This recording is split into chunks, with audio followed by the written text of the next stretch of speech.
Hey everybody, so I hope you guys enjoyed the first part of the video. If you did, make sure to leave a like on the video. I do appreciate it when you guys leave a like. Hit that subscribe button if you are not subscribed already, and also leave a comment down below. Let me know what you guys think of the tank.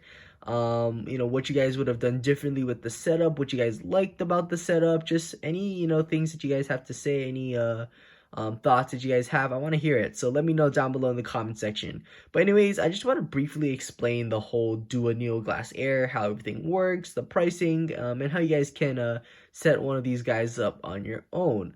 Anyways, let's just begin with pricing. And pricing, now this is just what I paid for it. Everyone will pay differently for everything because everyone will do something different. For the tank, I paid $100.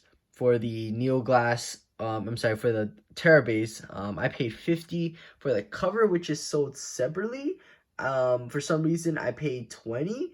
And for the moss, I paid another 50. And I did have extra moss, but I did pay 50. So in total, roughly around $220. Now, everyone will pay differently. Like, I did not include the price of the plants, of the other plants that I have in here, like the Rotalas, the Ludwigia, and the Boost. That's because I took those from other tanks that I have.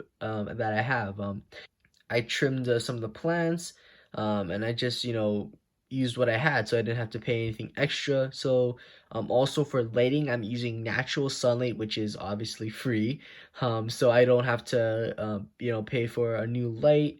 I know Dooa makes a light that's like $400, absolutely ridiculous. You don't need to pay that much. I just use natural sunlight. But even so, yeah, if you have a lamp at home, you can use that as well. That's something that's a cheap alternative. But the tank, or I guess everything that's Dooa, like the tank, the Terra base, and the cover, I bought that at my local fish store. But I know you can get all of these things online. And actually online, a lot of these tend to be really cheap compared to what you get them at local fish stores. But once you add on the cost of shipping, and for me, I live in Hawaii, so shipping is always kind of expensive. When you add on the cost of shipping, that tends to raise the price to where the local fish stores are selling the tanks and the Terra bases at. So sometimes it may be a little cheaper to get online. Sometimes it's just cheaper to get it at your local fish store. But it is small though. It is compact. So if you don't have that much room and you are looking for something that's kind of small, like you don't have enough room for a tank, but you do want something new, I think this is something to really take a look at, and it looks really nice. But anyways, let me explain how everything works. Dooa makes a few different size tanks. This is one of their tall ones. They do make another tank that is tall like this, but it's a little bit bigger, but that's more expensive, so I just went with this. The Terra base, this is the Terra base medium. It fits perfectly in here. 88 just recently came out with new Terra base sizes, so like they came out with the small and the large. This is the medium. And I saw those in Japan, but those have not been released as I know of right now in the USA. So I think if you live in the USA, you can only get the medium as of right now. When I first saw the Terra base, I thought that it was just this useless product, right? Because it's like, what, $50 for a piece of clay? It's kind of ridiculous, but the concept of the Terra base is really interesting, and I just kind of recently found out how it works. So basically, you can see right there in the inside there's water. It's hollow in the inside. It's like a cup, and you're gonna put water inside, and the water slowly over time is gonna seep through the clay, and it's gonna moisten the plants on the outside. So that's how these plants stay moist. It's really interesting. So you really don't have to spray this at all, or not that much. So that's what I really like about the Terra base. And also what's interesting about the Terra base, it's supposed to mimic the trunk of a tree in a forest. If you can picture a tree in a forest, you can imagine it. It's all covered with moss, different plants growing on it. So that's what it's supposed to mimic, and I think that's really interesting.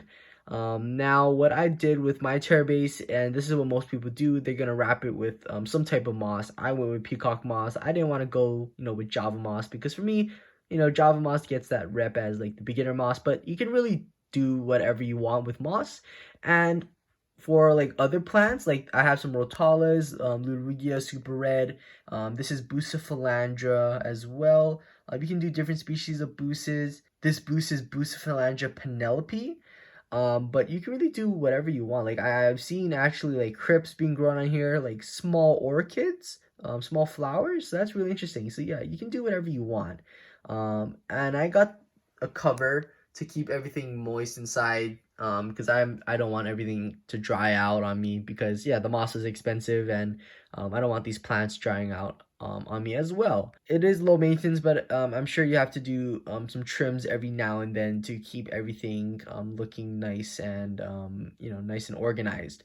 But really, that's all you need to know to set up one of these Dooa tanks.